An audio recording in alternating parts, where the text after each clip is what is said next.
Garuda Kitchen World, exclusive stainless steel samanlu, wholesale and retail. Aziz Plaza in Hyderabad.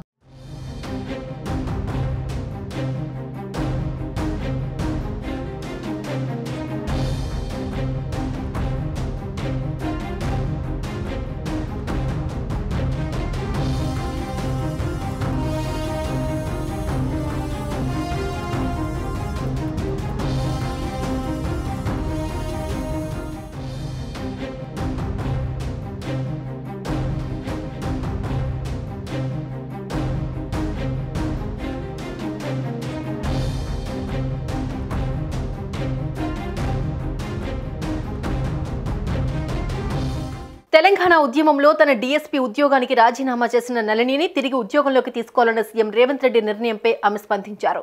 CM తనపై చూపుతున్న అభిమానానికి కృతజ్ఞతలు తెలిపిన ఆమె ఇప్పుడు తనకు ఉద్యోగం అవసరం లేదని చెప్పారు. తాను ప్రస్తుతం సనాతన ధర్మంలో ప్రశాంతంగా ఉన్నానని, తిరిగి ఉద్యోగం చేసే ఉద్దేశం లేదని అన్నారు. తన ఉద్యోగంపై స్టేటస్ కోని కొనసాగించాలని ఈ సందర్భంగా ఆమె కోరారు. తనకు మళ్లీ ఉద్యోగం ఇవ్వాలని భావిస్తున్న సీఎం రేవంత్ రెడ్డి ప్రతిపాదనను మాజీ డీఎస్పీ నళిని సున్నితంగా తిరస్కరించారు. తన ప్రశాంతతను భంగం చేయదని విజ్ఞప్తి చేశారు. తెలంగాణ ఉద్యమ సమయంలో ఉద్యోగానికి రాజీనామా చేసిన నళినికి మళ్లీ ఉద్యోగం చేయాలన్న ఆసక్తి ఉంటే వెంటనే ఉద్యోగంలోకి తీసుకోవాలని సీఎం రేవంత్ రెడ్డి ఇటీవల ప్రభుత్వ ప్రధాన కార్యదర్శి శాంతికుమారి, డీజీపీ రవి గుప్తాను ఆదేశించారు. ఆమెకు తిరిగి పోలీస్ శాఖలో ఉద్యోగం ఇచ్చేందుకు అవరోధాలుంటే వేరే శాఖలో అదే హోదా కలిగిన ఉద్యోగాన్ని ఇచ్చే అవకాశాన్ని పరిశీలించాలని ఆదేశించారు.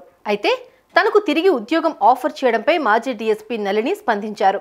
సీఎం రేవంత్ రెడ్డి తనపై చూపిస్తున్న అభిమానానికి కళ్ళు చెమ్మగిల్లుతున్నాయన్నారు. గతం ఒక రీల్లా తన కళ్ల ముందు కదలాడుతుందని చెప్పారు. తనకు తిరిగి ఉద్యోగం చేసే ఆసక్తి లేదని, తనలోని డైనమిక్ ఆఫీసర్ని గతంలోనే హత్య చేశారని ఫేస్బుక్లో సుదీర్ఘ పోస్టు రాశారు. 2 ఏళ్ల క్రితం దేవుడి దయ వల్ల నా జీవితంలోకి మహర్షి దయానంద సరస్వతి ప్రవేశించారని, వేదమాత, యజ్ఞ దేవతలు నాలో తిరిగి ప్రాణం పోశారని నళిని పేర్కొన్నారు. అందుకే నేను నా జీవితాన్ని ఆ మహనీయుని చరణాలకు సమర్పించుకున్నానని తెలిపారు. జీవితంలో 10 జన్మలకు సరిపడా కష్టాలు పడ్డానన్న నళిని ఇక చాలు, ఇంకా నేను ఎవరి కోసం ఇంకెటువంటి త్యాగాలు చేయలేనన్నారు.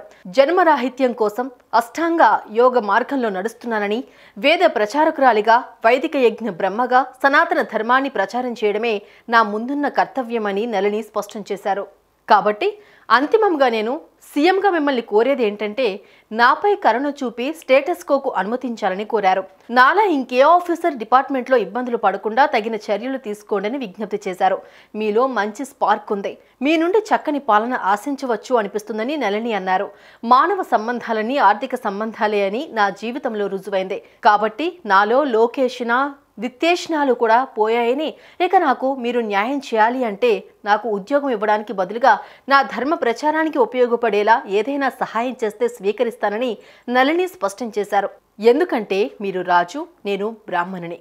మీరిచ్చే ప్రభుత్వ ఫండ్ను నేను స్వతంత్రంగా ఉంటూనే ఒక వేద, యజ్ఞ, సంస్కృత సంబంధ ధార్మిక కేంద్ర ఏర్పాటుకు వినియోగిస్తానని నళిని సుదీర్ఘ పోస్టులో వెల్లడించారు.